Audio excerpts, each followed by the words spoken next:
Վերջին զանգ հեռուստասերիալում Անգելինան իր հոր հետ միասին գնում է ռեստորան։ Օրը սովորական է թվում մինչև այն պահը, երբ նրա հայացքը ընկնում է մի սեղանի վրա, որտեղ նստած են Հենրին ու մի երիտասարդ աղջիկ։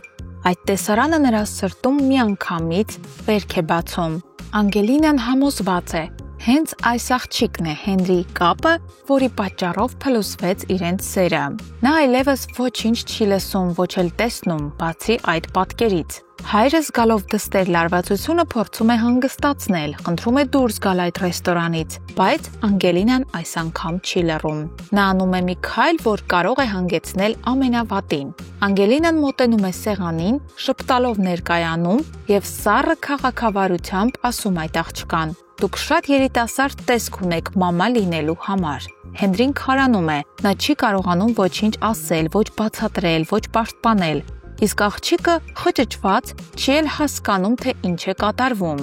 Անգելինան առանց սպասելու պատասխանին թողնում է ու հեռանում։ Իսկ հաջորդ օրը Հենրին գնում է Անգելինայի տուն բացատրելու, ասելու, որ այդ աղջիկը ոչինչ չի նշանակում, որ իրենք պարզապես ընկերներ են, այն էլ նոր ծանոթացած։ Բայց Անգելինայի սիրտն այլևս փակ է։ Նա ասում է. «Ես քեզ ջնջել եմ իմ կյանքից», իսկ Հենրին էլ հասկանում է, որ այս անգամ արդեն իսկապես կորստի եզրին է եւ միգուցե հենց դա էլ լավն է։ Մյուս կողմում Բագրատը կռահելով, որ հենց Անետն է զանգել Սոսին եւ տեղեկացրել իր Հենդոյի մոտ գնալու պատճառը, վերադառնում է տուն լի ցասումով։ Նա փորձում է Անետին դուրս անել տանից, բայց Անետը հստակ է ու անսասան։ Ասում է, որ սա իր հայրական տունն է եւ ինքը չի պատրաստվում ոչ մի տեղ հեռանալ։ Բագրատը նրան մեղադրում է մեջքից հարվածելու եւ դավաճանության մեջ, բայց իրականում այդ պահին Անետի մեջ ծնվում է մի նոր ուժ։ Նա սկսում է տեսնել ամբողջ պատկերը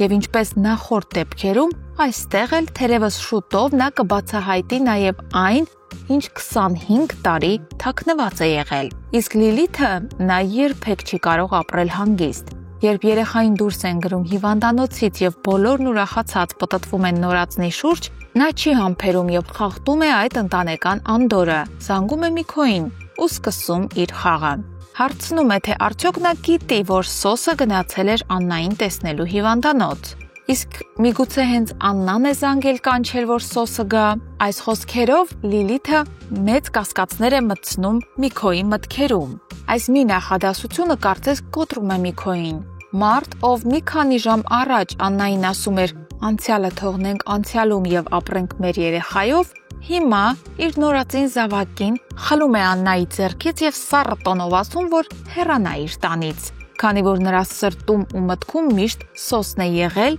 կա ու կլինի։ Աննան քարանում է, չի հասկանում, թե ինչ է կատարվում։ Ինչպես մի քանի րոպեում ամեն բան գլխի վայր շրջվեց, բայց իրականությունը պարզ է։ Ինչպես 25 տարի առաջ, այնպես էլ այսօր Միքոն կրկին ենթարկվում է Լիլիթի մանիպուլյացիաներին։ Ոչինչ չի փոխվել։ Միակ հույսը Անետն է, ով վերջապես սկսել է տեսնել իր շուրջը կատարվող իրականությունը։ Եվ եթե նա համարձակվի, եթե իրոք ընտրի արդարությունը, ինչպես Բագրատի դեպքում, այստեղ էլ նա կկանգնի Աննայի կողքին։ Եվ նա կասի Աննային, որ հենց Լիլիթն է 25 տարի առաջ զանգել Միքոյին ու հենց նրա պատճառով է տեղի ունեցել այն ողբերգությունը, որը բաժանեց Սոսին ու Աննային։ Եվ հենց այդ հույսի լույսն է, որ դեռ պահում է այս պատմությունը բաց ավարտի եզրին։ Հարգելի հետևորդներ, ձեր կարծիքով, արդյոք Աննան կհեռանա տանից։ Գրեք մեկնաբանություն։